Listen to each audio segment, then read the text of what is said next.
Bonjour à tous, bienvenue pour cette vidéo d'aide où nous allons voir ensemble comment optimiser un SSD.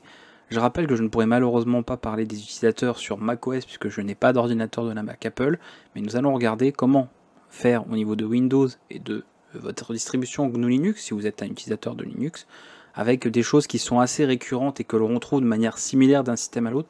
Donc si vous êtes sur macOS, vous arriverez sûrement à trouver quelque chose qui est adapté et qui fonctionne aussi de votre côté, et notamment certaines recommandations qu'on peut trouver sur des guides, sur d'autres tutos, qui ne sont pas forcément nécessaires, voire même contre-productives, on va dire, avec les disques, enfin les SSD pour être exact, que nous avons actuellement. Je vais y arriver. On passe tout de suite avec ce que je vais vous montrer. C'est assez court, il n'y a pas grand chose finalement à faire. C'est ça l'avantage, c'est qu'il y a très peu d'entretien, très peu de choses à faire. Donc ça fait plaisir, parce que généralement les gens n'aiment pas trop faire du ménage et configurer un peu tout ça.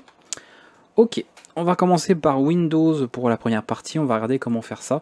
Alors je rappelle très rapidement, parce que ce n'est pas une vidéo pour présenter ce qu'est un SSD avec les spécificités, particularités par rapport au disque mécanique, peu importe.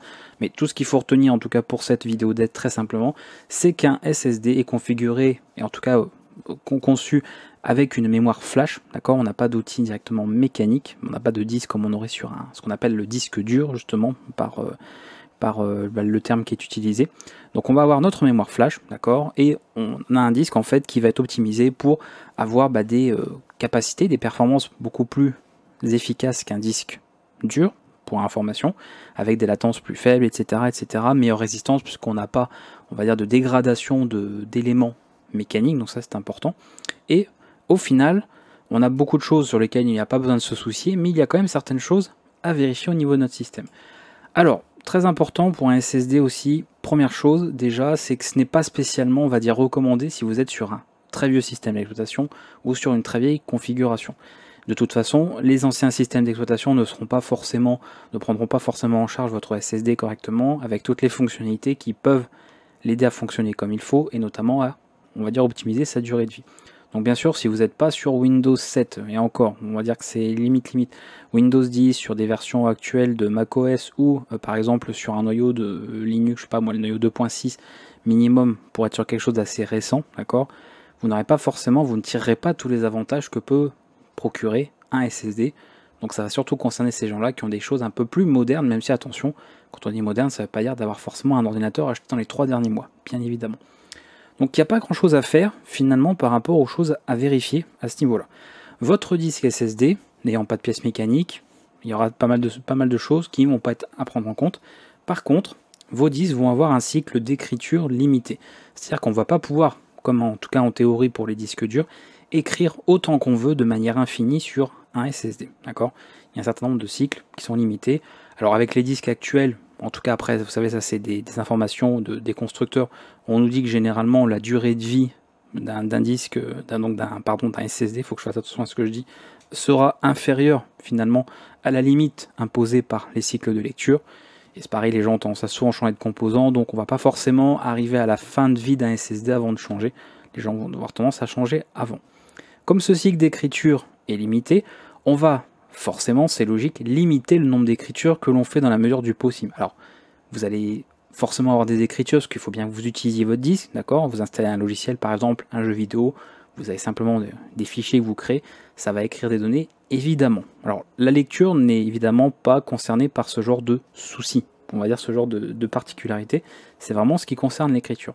Par contre, s'il y a des fonctionnalités liées de votre système d'exploitation qui vont augmenter le nombre d'écritures qui sont faites, voire même des écritures inutiles, il convient bien sûr de vérifier tout ça et de veiller éventuellement à ce que ce ne soit pas des choses activées, si bien sûr il y en a.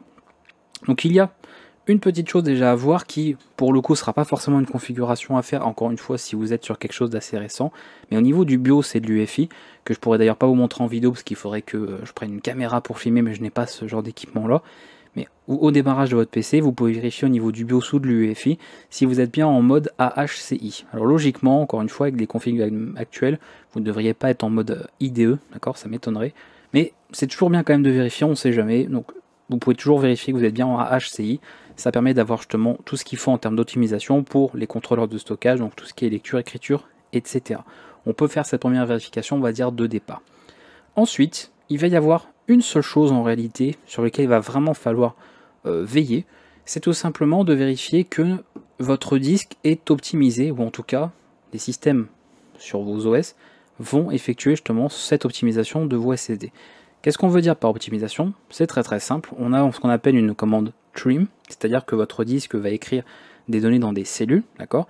Et quand vous allez effacer vos fichiers, vous allez faire de l'effacement de fichiers, automatiquement il faudrait que les cellules soient également nettoyées, d'accord? Ces cellules sont nettoyées, donc il y a en fait tout un programme qui nettoie les cellules qui étaient occupées par des programmes qui viennent d'être supprimés notamment, et que ça puisse en fait faire, si vous voulez, un roulement pour qu'on ne soit pas amené à écrire toujours sur les mêmes cellules, d'accord, que ce ne soient pas toujours les mêmes cellules utilisées, et que ça fasse un petit roulement et que ça utilise en fait voilà, l'entièreté du disque pour justement améliorer sa durée de vie. Donc ça c'est une fonctionnalité qui normalement sur les systèmes récents est prise en charge et activée par défaut, mais comme on est là pour faire une petite vidéo d'aide là-dessus, on va vérifier que tout ça est en place, et si ce n'est pas le cas, on va voir comment l'activer. Sur Windows, c'est très simple, logiquement, comme je dis, par défaut, notamment Windows 10, vous êtes censé avoir du Windows 10 de toute façon en 2021, au moment où je fais cette vidéo. Si vous êtes encore sur Windows 7, il faudra peut-être penser à mettre à jour. Comprenez que ça permet de prendre en charge beaucoup plus de choses, donc c'est un risque que de rester sur une ancienne version. Et à partir de là, on va passer par le menu démarrer, on va faire un petit DFRGui, tout simplement, pour passer par le logiciel de défragmentation, mais information très importante. On ne défragmente pas un SSD. D'accord? Tout simplement parce que l'opération de défragmentation va procéder à énormément de petites écritures, très courtes, mais plein d'écritures. Donc si vous voulez réduire de moitié, si ce n'est plus, la durée de vie de votre SSD, allez-y, mais évidemment, faut pas faire ça. Déjà, vous remarquez ici rapidement que bon, on détecte bien un SSD, plutôt bon signe, et à partir de là, on peut même pas de toute façon lancer défragmentation. Windows 10 est parfaitement capable de détecter qu'il est en train de tourner le système sur un SSD, et donc de sécuriser le tout pour ne pas en fait par erreur vous faire une défragmentation. Par contre, vous remarquez qu'il y a ici une opération d'optimisation qui peut être faite. Alors là, c'est non disponible, parce que je rappelle que je suis sur un système virtualisé que j'utilise pour mes vidéos. Donc en réalité, je ne suis pas sur un vrai SSD, je suis sur un disque, un fichier, d'accord, virtuel, qui est considéré en fait comme un disque dur utilisé par le logiciel VirtualBox que j'utilise pour virtualiser. Même si physiquement c'est en fait un SSD sur lequel bien sûr ce fichier est enregistré. Donc vous aurez certainement l'optimisation qui est disponible, voire même un nombre de jours depuis quand la dernière optimisation a été effectuée, puisque le système va effectuer certaines optimisations automatiquement à certains intervalles. Ça peut être intéressant de le vérifier quand même, voilà, est-ce que les intervalles sont assez récurrents, on va dire une fois par mois ou autre, surtout si vous avez effacé beaucoup de fichiers ces derniers temps, ou vous avez fait pas mal d'installations, pour de temps en temps, s'il faut, si vous voyez que ça a pas mal traîné en longueur, d'effectuer quelques optimisations manuelles. Mais voilà, optimiser le disque, donc je vous aurai généralement cette option ici, va permettre d'exécuter cette fameuse commande trim, qui va, comme je vous l'ai dit, faire un nettoyage en fait, avec toutes les parties où vous aviez des documents effacés, et qui va en fait s'assurer d'effacer toutes ces parties qui ont été écrites, d'accord, pour faire ce fameux roulement dont je vous parlais, et tout simplement augmenter la durée de vie de votre SSD. Donc c'est quelque chose de très important, ça pour le coup, c'est une vérification à faire, il faut s'assurer que cette commande trim est exécutée, voilà, à certains moments, parce que c'est important pour la durée de vie de votre SSD, surtout vu le prix des SSD quand même, et de manière générale d'un composant de toute façon en informatique, on n'a pas spécialement envie de changer de disque tous les 2 mois. Voilà. C'est la chose à vérifier. Éventuellement, peut-être que le système pourrait ne pas reconnaître votre disque, ça peut dépendre d'une marque un peu capricieuse, d'un modèle un peu capricieux, on ne sait jamais, d'un bug de firmware. Voilà, c'est pour ça qu'il faut que vous preniez la peine de vérifier cette information. Donc on va lancer un terminal et on va vérifier quand même certaines choses. Moi je vous dis ce sera un peu particulier puisque je ne suis pas véritablement sur un SSD, même s'il reconnaît tel quel. On va aller dans n'importe quoi, l'invite de commande, PowerShell, peu importe le terminal. Voilà, on va lancer ça. Et on va tout simplement, via une petite commande, donc je ne détaillerai pas spécialement parce que c'est pas le but de la vidéo, utiliser simplement un programme en ligne de commande, fs utile, et on va vérifier en fait, on va interroger en fait avec cet outil là, pour vérifier si tout simplement notre programme qui fait la commande trim est activé, d'accord. Il faut vérifier cette information là, parce qu'elle nous sert, donc il la faut. Donc c'est behavior, query c'est pour faire la demande, et on va vérifier disable, donc ça s'appelle disable, delete notify, voilà, comme ceci. On fait ça, et là on voit que, alors c'est ça qui est important, que tout est à 0, ça veut dire que la désactivation de la notification est désactivée, c'est important. Ça veut dire tout simplement que, à tout moment, le disque avec le système va notifier en fait qu'il peut effectuer un nettoyage, donc cette fameuse optimisation. Si vous désactivez ceci, donc si c'était à 1, eh bien la commande trim ne sera jamais exécutée, et comme je vous ai dit, vous allez vraiment dégrader en fait votre SSD, et donc largement réduire sa durée de vie. Donc il faut vous assurer que tout est à 0. Si ce n'était pas le cas et vous êtes sûr d'être sur un SSD, à ce moment-là, vous ferez par le même outil, donc fs utile, on va faire même chose, behavior, ici on va faire un set pour en fait définir un nouveau paramètre, et même chose, disable, delete, notify, vous pouvez l'écrire d'ailleurs avec des majuscules, hein. Chaque début, de toute façon il prend le terminacy de Windows, fait pas tellement de différence, mais c'est peut-être plus lisible pour vous, voilà en vidéo, je vais l'écrire comme ça, et vous mettez à 0 le paramètre, pour être sûr qu'il est appliqué, vous faites entrer, c'est activé, et vous revérifiez avec la commande d'avant avec le query pour voir que ça a bien été activé. Donc logiquement, je vous dis, vous n'aurez même pas besoin de faire ça, je vous montre ces commandes parce que ça peut arriver, puis avoir des cas rares où ça n'a pas été activé et pris en compte, mais logiquement, pas besoin. Après, si comme moi, ou pour vous entraîner en tout cas, vous avez fait tourner un Windows en machine virtuelle, c'est un peu différent. Ça va surtout vous concerner si vous êtes en train de être sur votre vraie version Windows installée sur un vrai disque que vous avez physique, hein, pas un truc virtuel, et à ce moment-là de vérifier tous ces paramètres-là. C'est l'essentiel à faire au niveau entretien et optimisation d'un SSD. D'accord? Il y a vraiment, c'est ça le strict minimum à faire, l'essentiel, c'est tout. Donc c'est vraiment pas grand-chose, mais ça doit être mis en place pour tout ça. Je vais vous montrer maintenant quelques petites optimisations supplémentaires, donc notamment deux qui me semblent quand même importantes. Je veux dire, si elles ne sont pas faites, c'est pas dramatique, mais c'est toujours bien aussi de le prendre en compte. Et certaines dont vous avez peut-être entendu parler, vous verrez peut-être dans des guides, dans des tutos ou autres, et là, qui ne sont pas forcément pour le coup pertinentes, mais on va en parler quand même, parce que c'est bien que vous sachiez pourquoi éventuellement. Première chose qu'on va vérifier, ce fameux disque, donc les SSD, peut avoir pas mal de soucis, notamment lors des coupures de courant. Alors, certaines personnes peut-être ont la chance parmi vous d'avoir des disques très modernes, avec des technologies plus modernes, qui ont donc tout un tas de sécurité contre les pannes de courant, les coupures qui arrivent comme ça en fait accidentelles. Mais encore une fois, tout le monde n'a pas forcément cette possibilité-là, et même quand on a, on va dire, un disque qui a ce genre de, un SSD pardon, qui a ce genre de sécurité, c'est pas parce qu'il possède cette sécurité qu'il est complètement infaillible. Donc on va généralement pour un SSD, pour qu'il garde son fonctionnement minimal en tout cas, qui a besoin donc d'être alimenté, s'assurer que son alimentation ne sera jamais coupée. Alors déjà, truc très simple, si vous ne servez pas du mode veille sur votre système, de manière générale, hein, que ce soit sur Windows d'ailleurs ou ailleurs, pensez à le désactiver. Ça peut sembler tout bête, mais si vous n'en servez pas, désactivez-le. Personnellement, par exemple, je ne me sers pas du mode veille, donc c'est quelque chose que c'est une option qui est désactivée chez moi. Si vous en servez, au minimum, veillez à ne pas couper l'alimentation de vos disques, en tout cas de votre SSD. Donc pour ça, on va aller dans options d'alimentation. Normalement, je dois pouvoir y accéder comme ça, sinon je passerai par les menus des paramètres, évidemment. Voilà. Comme j'avais des soucis avec le menu de recherche de ce système virtualisé. On va aller dans alimentation, ils l'ont mis là, système, options d'alimentation.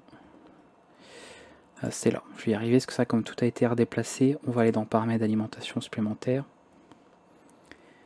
Ici, et normalement on doit avoir tous les modes avancés.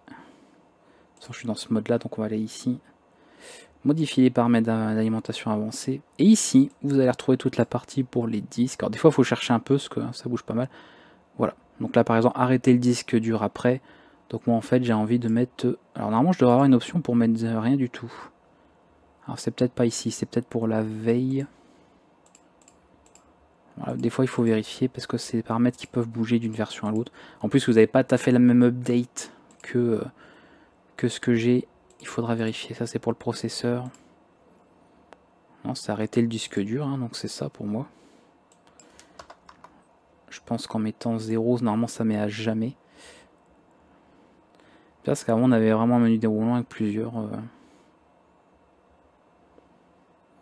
Ok, alors il faudra quand même revérifier parce que oui, pour le coup j'ai un doute. C'est qu'on avait des modes, on avait possibilité de mettre à jamais, et là maintenant c'est un nombre de minutes. Alors c'est pas sûr, je peux pas vous confirmer à 100% qu'en mettant 0 ça vous mettra, ça vous désactivera le... Généralement c'est comme ça fonctionnent les options, mais voilà, à vérifier. Parce que plutôt que, ouais, généralement c'est ça, plutôt que de mettre un nombre hein, complètement... là, ou pire si vous mettez bon 10 ans, logiquement vous êtes tranquille aussi. On va mettre ça à 0. Donc à voir. Après moi encore une fois je vous dis c'est différent, c'est pas vraiment un SSD, c'est un système qui tourne en virtuel. Donc forcément vous n'aurez comme toujours pas forcément les mêmes paramètres, mais en tout cas voilà où modifier ce genre de paramètres si vous voulez bien sûr vous assurer que les disques ne sont pas coupés. Très important à ce niveau là. Pareil, mode d'alimentation, j'aurais pu le configurer sur autre chose, mais comme c'est fait pour celui-là c'est le Windows pour les vidéos de la chaîne, je me suis pas embêté non plus à tout configurer comme mon vrai système. Donc on va laisser comme ça. Donc ça, c'est petits paramètres à vérifier. Encore une fois, si vous laissez tel quel, c'est pas dramatique, mais c'est vrai que c'est bien de garder en fait alimenté un SSD et d'éviter qu'il soit complètement coupé, surtout en cas de panne, tout ça, ou même en mode veille, qui est quand même qui continue en fait d'être alimenté même en mode veille, même s'il tourne en minimal. De toute façon, c'est pas pour la différence de consommation que ça fera, donc il n'y aurait pas de problème. Autre chose aussi qui normalement est plutôt bien géré par le système par défaut, mais ça peut être surveillé parce que j'ai remarqué que sur certaines mises à jour, ce n'était pas forcément pris en compte. On a eu un changement au niveau des services, donc vous allez vous faites chercher services, ici. D'ailleurs, si vous voulez en savoir plus d'un détail sur les services, hein, c'est quelque chose qui est ou sera abordé hein, sur le cours Windows, donc pas de problème à ce niveau-là. Et vous avez normalement un service, alors des services qui peuvent s'appeler Prefetch et Superfetch, et sinon, si vous êtes sur une build plus récente, tous ces derniers ont été tout simplement changés pour donner le service sysmain qui doit être ici, voilà, sysmain. Ce service, d'ailleurs je vois qu'ici il est en route, voilà, donc sur mon vrai système il n'est pas. Il est inutile, c'est quelque chose en fait qui va placer, si vous voulez, les programmes les plus utilisés. En fait, ça, il va y avoir toute une analyse, et les programmes ou les applications que vous avez le plus utilisées vont être préchargés en mémoire.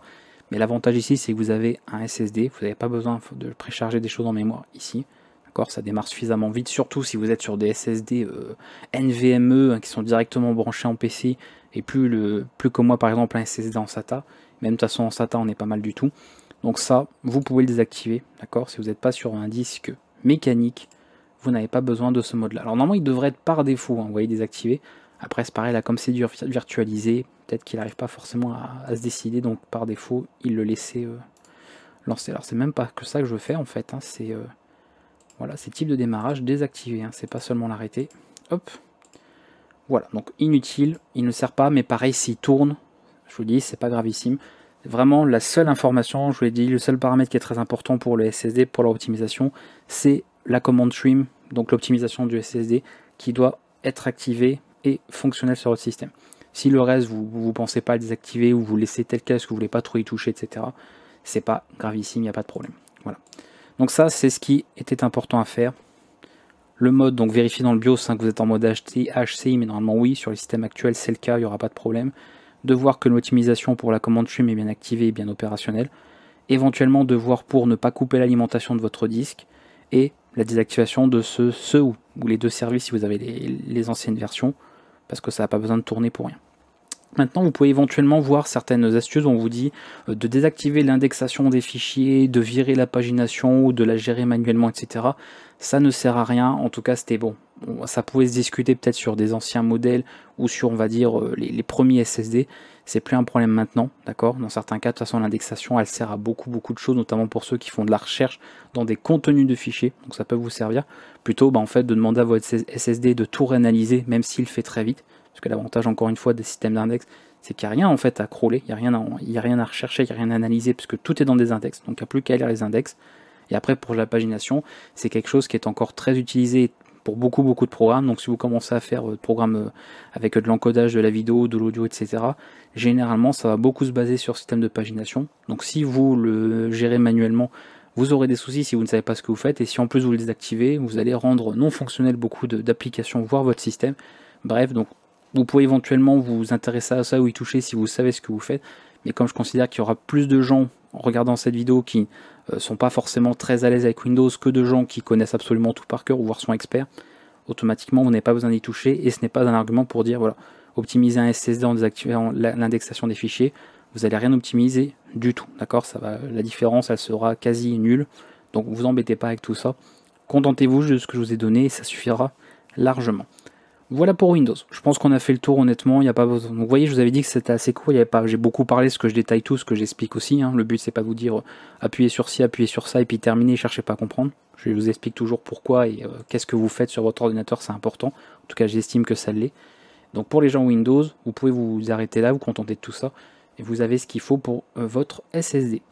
Pour les gens sur Linux, on va regarder la même chose, parce que ça va être grosso modo en fait le même principe. Donc on va aller directement sur Linux. Hop. Et on va faire la même chose, on va vérifier les mêmes informations. Alors là, pareil, comme c'est sur un système virtualisé, moi il le prend comme un fichier, pas comme un fichier, mais comme un disque mécanique. Donc il va pas détecter j'ai un SSD alors que en vrai j'ai un SSD. Donc je ne peux pas vous montrer réellement ce qui se passerait si vous avez un SSD, mais je vais vous montrer les mêmes commandes. Donc vous n'aurez qu'à faire ça de votre côté. Et si vous avez un Linux installé sur un SSD, vous aurez vous les bonnes informations affichées, pas comme moi. Donc ça, pas de problème. Comment vérifier ça? Alors déjà, on peut éventuellement faire un petit sudo, donc fdisk-l, pour afficher éventuellement la liste des médias qu'on a. Pourquoi pas, on peut faire ça. Et vous allez retrouver, donc ouais, vous voyez, ça c'est mon faux disque dur, hein, d'accord, qui est en fait un simple fichier, qui est donc dans le chemin /dev/sda, qui fait 25 Go. Donc ça c'est juste pour avoir en fait son identificateur, je vais y arriver. Voilà, et à partir de là, on va pouvoir vérifier les différentes informations avec un autre outil qui s'appelle HDParm, et pas seulement, parce qu'on peut utiliser autre chose, mais on va, tant qu'à faire, ce qu'on n'a jamais vu notamment dans le cours, cet outil-là, donc c'est pas mal à utiliser. On va récupérer toutes les infos avec -i. Sur quel disque? Bah celui-là, d'accord. Et puis, ça vous l'avez vu dans le cours aussi, si vous ne savez pas, bah, c'est le moment d'aller revoir le cours. Un petit grep pour sélectionner seulement tout ce qui concerne Trim. Et normalement, si vous avez la commande qui est activée, moi je n'ai rien qui s'affiche parce que je vous ai dit que c'est considéré ça comme c'est virtualisé comme un disque dur. Mais vous, si vous êtes bien sur un SSD, il vous affichera des informations comme quoi c'est pris en charge, etc. Et peut-être même que c'est activé. Donc il n'y aura pas de problème à ce niveau-là. Autre moyen de vérifier, on peut utiliser un autre outil qui est LSBLK, donc pour lister en fait les périphériques en bloc. Donc c'est celui-là, donc j'en profite aussi. On peut vérifier pas mal d'informations comme ceci. Donc on retrouve moi ici SDA, et on va voir de toute façon qu'il considère simplement que j'ai rien qui est en route, donc pas de trim qui est en route, parce que comme je vous ai dit, c'est traité comme un disque dur, donc ça ne le sera pas. Alors je peux aussi vérifier d'autres informations. On peut faire un BLK. Alors peut-être que -o ça va être un peu juste de toute façon. Comment je peux faire? Il va falloir d'autres informations. On va voir le nom, on va mettre le modèle et la rota. Ça c'est utile. Voilà, on va mettre ça comme ça. 3 options. Donc très simplement, pour vous présenter rapidement, donc on a le nom, d'accord, du média. Donc ça, moi c'est ça qui m'intéresse, ce disque-là. Le modèle, donc vous voyez en plus il met bien hard disk, hein, donc voilà, il a bien pris comme un hard disk et pas comme un solid state drive, donc un SSD. Donc il le considère bien comme un disque mécanique. Et le mode en rota, bah, si ce n'est pas à 0, c'est que ce n'est pas un SSD. Voilà. Et généralement virtualisé de toute façon, si vous êtes comme moi en virtualisé, ici tout sera 1. Aussi, vous n'aurez pas logiquement de choses à 0, sauf si vous êtes vraiment sur un SSD, mais en virtualisé ici il met tout à 1. Donc voilà, mais si vous avez 0, vous savez que vous avez un SSD, et on va vérifier bien sûr que tous les paramètres finalement sont en route. Si vous voyez que vous êtes bien sur SSD, d'accord, c'est bien un SSD sur lequel est installé votre système, et que le trim n'est pas activé et opérationnel, comme pour Windows, même chose, si vous voyez que ce n'est pas en route, eh bien il va falloir tout mettre en route. Donc on va déjà activer le système, donc on va utiliser en fait un programme qui va en fait exécuter une tâche qui va faire ce fameux nettoyage, comme je vous ai expliqué tout à l'heure, d'accord. Donc on va directement le mettre en route, donc il s'appelle FS pour File System Trim, et c'est normalement un timer qui est à mettre en route, donc c'est lui. Voilà, donc il va vous créer une tâche, etc., mettre en route, et après, bah, éventuellement, vous n'avez plus qu'à le démarrer, d'accord, ça fera ça. Donc moi de toute façon, bah là il sera sans effet parce que ce n'est pas un SSD. Donc essayez d'exécuter une tâche de nettoyage de SSD sur un disque mécanique, il va pas faire grand chose. Voilà, si je fais ça, il m'indique toujours rien puisque oui, ça ne marche pas. Mais vous, si vous êtes sur un SSD, bien sûr, vous aurez toutes les informations comme il faut. Donc pas de problème à ce niveau-là. Je pense que tout est dit. Je refais un peu le tour de ma tête. On a vu Windows, on a vu Linux, on a vu ce qui était important, c'est-à-dire cette fameuse commande trim. On a vu comment vérifier qu'elle était en route ou pas, et si elle n'est pas en route, on a vu pour les deux systèmes comment activer tout ça si jamais c'est pas en route. Alors d'ailleurs moi je vais enlever, parce que évidemment ça n'a pas besoin, parce que ce n'est pas un vrai... Je vais pas laisser tourner ça pour rien. Voilà, et on va faire un petit disable, ça sert à rien qu'il y ait des trucs qui tournent pour rien. Ok. Et tout est ici. C'était très court, je vous avais dit qu'il n'y avait pas grand chose à voir, mais je voulais que vous ayez toutes ces informations là. Si à la moindre question, bien sûr, n'hésitez pas, comme toujours, si vous avez un doute, c'est-à-dire que vous savez un petit peu la configuration que vous avez, mais vous n'êtes pas sûr d'activer ou non quelque chose, prenez toujours le temps de demander avant de faire n'importe quoi. Il n'y a jamais de questions bêtes comme je le dis très souvent, donc n'hésitez pas. Et après, voilà, vous embêtez pas avec le reste, avec désactivation de l'indexation, désactivation du mode veille, des points de restauration sur Windows. Ça peut vous faire gagner un petit peu quelque chose, mais voilà, c'est pas suffisant en termes d'optimisation pour justifier de désactiver ou de gérer ces paramètres-là. Assurez-vous juste que la commande trim est bien exécutée, quel que soit votre système, même sur macOS, c'est la même chose, et il y aura tout ce qu'il faut pour optimiser votre SSD et pour prolonger sa durée de vie, et vous n'aurez aucun problème avec ce niveau-là, et vous serez tranquille pendant très longtemps et pendant quelques années avec vos disques. Je vous dis à bientôt pour une prochaine vidéo sur la chaîne, et n'hésitez pas dans les commentaires bien sûr en cas de questions, en cas de problème avec tout ça. Ciao tout le monde, bye bye.